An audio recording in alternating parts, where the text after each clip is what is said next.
necesita saber el médico solicitante? Yo creo que todo médico que solicite un estudio tiene que saber todo lo que es necesario para quitarse las dudas de lo que el paciente tiene. Y si es posible, darle un pronóstico para que pueda acompañar a ese paciente o a sus familiares en el seguimiento.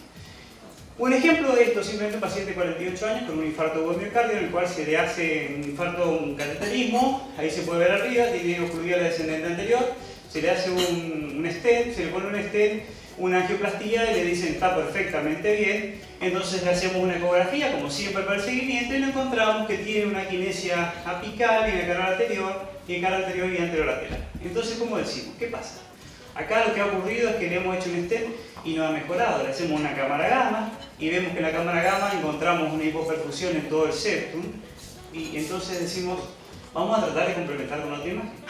¿Cuál es en la actualidad una de las imágenes que más está evolucionando y si tenemos el acceso? Es una resonancia magnética y nos encontramos con algunas cosas que nos puede ayudar la resonancia, como en este caso, no solamente tiene una quinesia, un deterioro de la función, sino que además empezamos a ver imágenes en la punta como un trombo apical, que vemos que el trombo es laminar y está en la punta, en la zona de la quinesia, y se queda la pared desde la parte media anterior y toda la punta. O sea que este paciente, a pesar de haber tenido una vascularización aguda y un infarto agudo, ha tenido algo que no nos está mejorando el paciente. Entonces puede ser que esto sea simplemente una isquemia muy importante en la cual está recuperando la motilidad del ventrículo, pero como estudio isquémico es un miocardio hibernado, atontado, y que va a recuperar con el tiempo o no. Entonces le pedimos una resonancia con perfusión. La reperfusión, lo que nosotros hacemos es ver cómo pasa, cómo llega a todos los territorios del ventrículo un gadolinio, que es una sustancia de contraste en muy poca cantidad, y vemos si existe una homogénea llegado desde la punta, la parte media y en la base del ventrículo. Acá se puede ver la partecita, el puntito negro que está ahí, ese es el stent colocado en la coronaria de la descendente anterior. Y fíjense que perfunde perfectamente bien. O sea, que el paciente tiene una hipoquinesia importante de toda la cara anterior a pesar de tener un vaso permeable. Pero entonces, ¿qué está? ¿Está necrótico o está simplemente atontado? Le hacemos gadolinio tardío, con el mismo gadolinio que utilizamos acá, aumentamos un poquito la dosis y esperamos entre 10 y 15 minutos y observamos esto.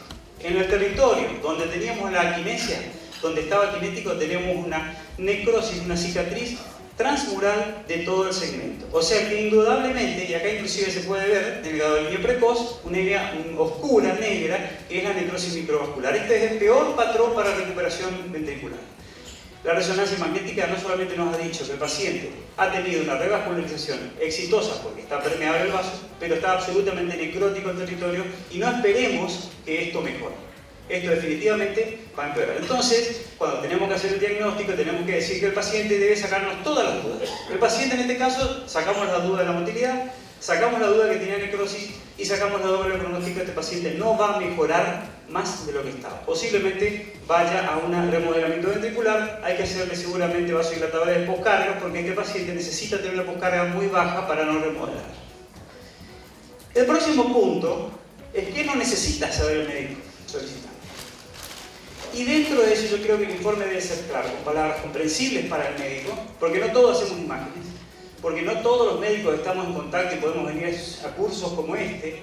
En el interior existen muchos médicos que realmente se sienten muy felices cuando llegan a Corrientes, porque son del interior, o cuando llegan a las capitales de sus provincias, porque no pueden tener acceso. Entonces por ahí le hacemos un informe terriblemente complicado que a ellos no les sirve. Entonces los datos debemos de suspenderlos de los datos técnicamente redundantes.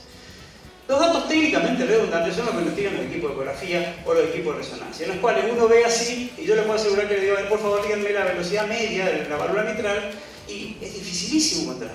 Y hay gente que imprime esto y se lo manda al paciente, al médico que ha solicitado, y les puedo asegurar que el médico encuentra con esto.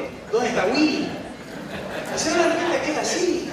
Uno empieza a mirar 10.000 números y uno dice, ¿qué significa esto? Pero tiene que no sé, y yo le dije que tenía falta de aire y ¿dónde está Winnie? ¿No? Entonces era bastante, hay que ser cautos en eso, hay que poner lo que necesita el médico que ha solicitado y es importante para eso también tener un informe adecuado. ¿Por qué? Porque estos informes, que son característicos generalmente de la gente que hace imágenes, yo trabajo con gente que hace imágenes en la parte de tomografía y resonancia general, y les gusta escribir mucho. Entonces escriben a este paciente, por ejemplo, fíjense, venas interna dilatada con delito tortuoso, con formación de lagos superficiales, bla, bla, bla, terrible, está hablando de insuficiencia venosa profunda. Entonces yo me imagino al cirujano cardiovascular, al cirujano que recibe esto, con todo esto, que dicho sea paso no dice si es el miembro inferior derecho o el miembro inferior izquierdo, eso se olvidaron, pero pusieron todo lo demás. Entonces miran los cirujanos así y dice, ¿leíste el informe? Sí. ¿Qué hacemos? Hacerle volar la safena. Es así. Uno se siente identificado cuando ve este informe y dice, ¿qué va a pasar? Entonces tratemos de no ser tan redundantes. Y para que esto no ocurra, ustedes que no hacen imágenes, los clínicos, pregunten específicamente bien lo que quieren saber. ¿Quieren saber si tiene perforantes dilatadas? Porque hay alguien que está por actuar sobre las perforantes. Soliciten, se estudien bien las perforantes. O soliciten si tiene trombosis o no. O si no, va a pasar lo que pasó con esto. Este paciente que estaba con un hombre con un perro a su lado, dice, cuando alguien pasa y le pregunta, oiga, ¿su perro muerde? No, señor, le contesta. Entonces el hombre se anima a pasar, pero el perro le salta y le muerde todo. Ensangrentado, mira cómo me dejó, dice, no me dijo que no mordía, es que este no es mi perro. ¿Sí? Entonces, aprendamos a hacer la pregunta. La pregunta estuvo mal hecha, tuvo haber dicho, ¿sí? Este perro que está al suyo muerde. Entonces aprendamos a preguntar bien para tener exactamente bien el resultado de lo que queremos saber en cada estudio. Entonces, ¿cuándo informar los datos negativos? Yo creo que los datos negativos son muy importantes. ¿Por qué? Porque si yo quiero ver si el paciente tiene una trombosis venosa profunda, o si yo quiero saber con resonancia si tiene un TEP, el hecho de hacer un estudio y de hacerle todos los informes, como se hace, se escribe, y dicen estudio compatible con la normalidad, muchos médicos se quedan con las dudas de decir, pero ¿le habrá mirado si tenía un tromboembolismo?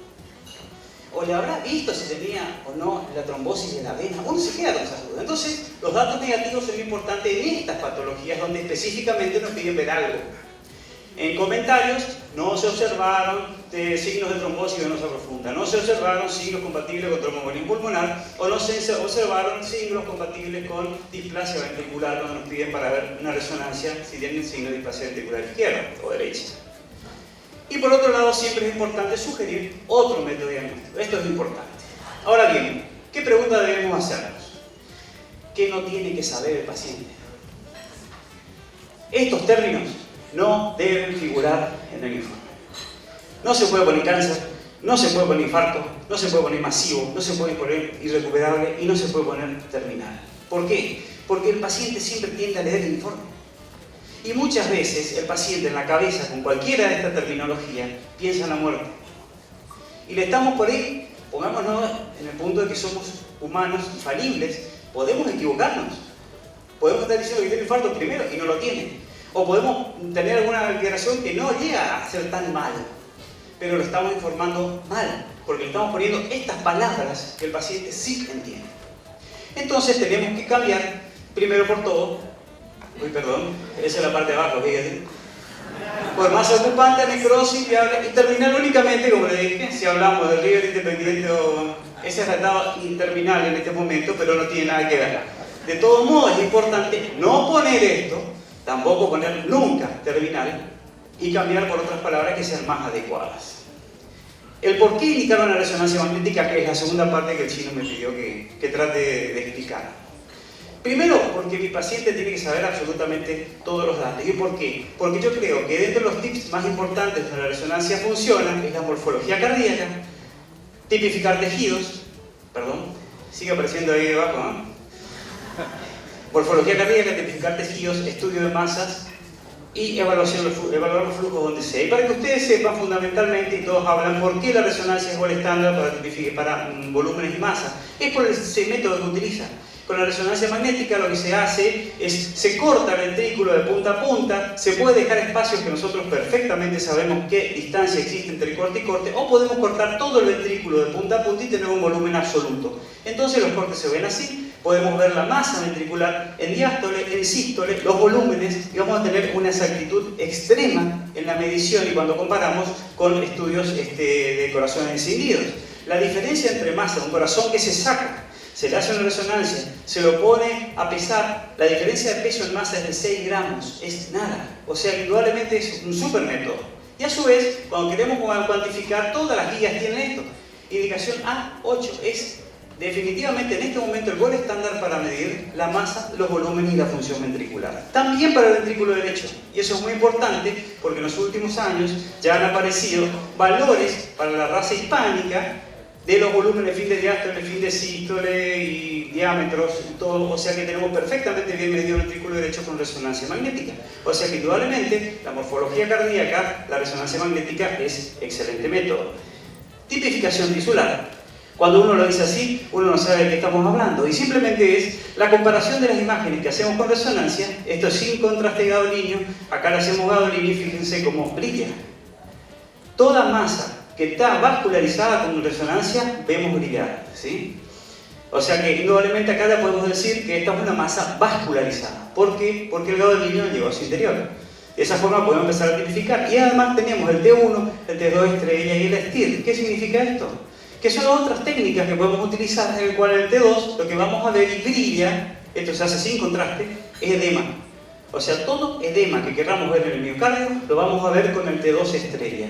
Y esto, como es transitorio, un edema es transitorio, una miocarditis aparece un día, a la semana desaparece, un infarto con edema importante aparece y a la semana desaparece. Es muy importante de ver el T2 estrella. Pero también sirve no solamente para esto, sino para otras patologías como el Takotsubo, el rechazo de trasplante, aparece esto, y en la miocarditis también aparece esto. Por eso, la miocarditis es el otro punto en el cual nosotros podemos evaluar, perdón, acá es necrosis, fíjense la necrosis como es diferente al área de edema. El edema ocurre con mucho mayor magnitud que la necrosis, y comparando ambos territorios podemos ver lo que se salvó de este paciente si intervenimos en el infarto. Si todo esto está dermatizado, todo esto está isquémico en agudo y que después quedó con esta cicatriz y el edema desapareció a la semana. O sea que indudablemente podemos ver cuánto territorio ha sido salvado.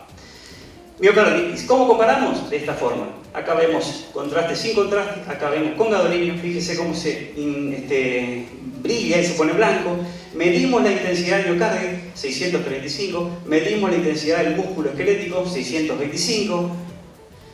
Medimos cuando le ponemos el gadolinio y fíjense que el músculo prácticamente no sube la intensidad de señal, pero el miocardio sube muchísimo. En este caso, una diferencia significativa de 2.29. Cuando es mayor de 2, nosotros decimos que el paciente tiene un proceso edematoso e inflamatorio del miocardio. Así se ve la miocarditis y con esa facilidad. De igual manera, los nuevos sistemas que estamos teniendo ahora de resonancia magnética para cuantificar y medir, esto es un software automático en los cuales vemos cómo se ven las imágenes intramiocárdicas de inflamación y vemos perfectamente cómo nos mide las intensidades que queremos ver. Y ahora ven los flujos.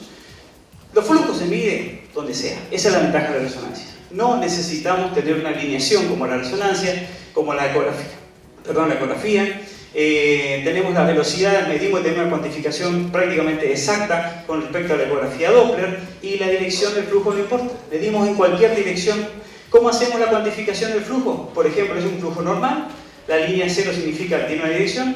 Y acá vemos con insuficiencia la válvula. Entonces podemos medir comparando flujo con flujo, vemos el QPQS, o comparando el flujo anterogrado con el flujo reverso, perfectamente bien. Por resonancia podemos tener, por ejemplo, estudio de la comunicación intraauricular. Fíjense, son 3 cortes sucesivos. Ahí vemos la comunicación intraauricular con el flujo. Ahí está el flujo pasando. Acá vemos el flujo con el orificio de frente. Esa es una comunicación intraauricular con el orificio de frente. Y a su vez, además de medir con mucha exactitud el flujo aórtico y el flujo pulmonar y sacar el QPQS, con resonancia magnética podemos medir el flujo a través de la CIA. O sea que podemos medir cuánto flujo está pasando a través de la CIA, y de esa forma tenemos una exacta cuantificación de los flujos en la CIA. En la CIA ocurre lo mismo. Fíjense, acá tenemos una comunicación interventricular con una hipertrofia ventricular muy importante. Le hacemos la cuantificación, acá vemos la CIB, el deserto interventricular, de frente. Muy pocos métodos pueden ver esto y en forma así medida, prácticamente ningún otro. Acá vemos la CIB, vemos el flujo aórtico y el flujo pulmonar, y la diferencia nos está dando en este caso 1.2 de QPQS. O sea que definitivamente sirve muchísimo para ver esto. Esto es coartación de aorta, es la coartación de aorta, que es la última para ir terminando. Fíjense, una reconstrucción tridimensional en la cual nosotros vemos la coartación y vemos la gran circulación colateral.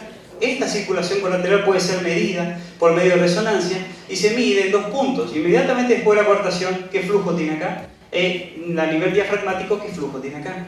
Esto sí, no hay circulación colateral, el flujo es 1 a 1. En este caso, con la coartación severa, la circulación colateral va por las venas y llena distalmente la aorta. Entonces vamos a tener poco flujo acá y mucho flujo acá.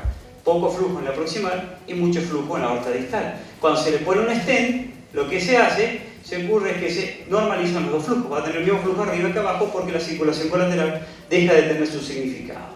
Entonces, ¿qué necesito? Es la tercera cosa que nos preguntó el chino en su título.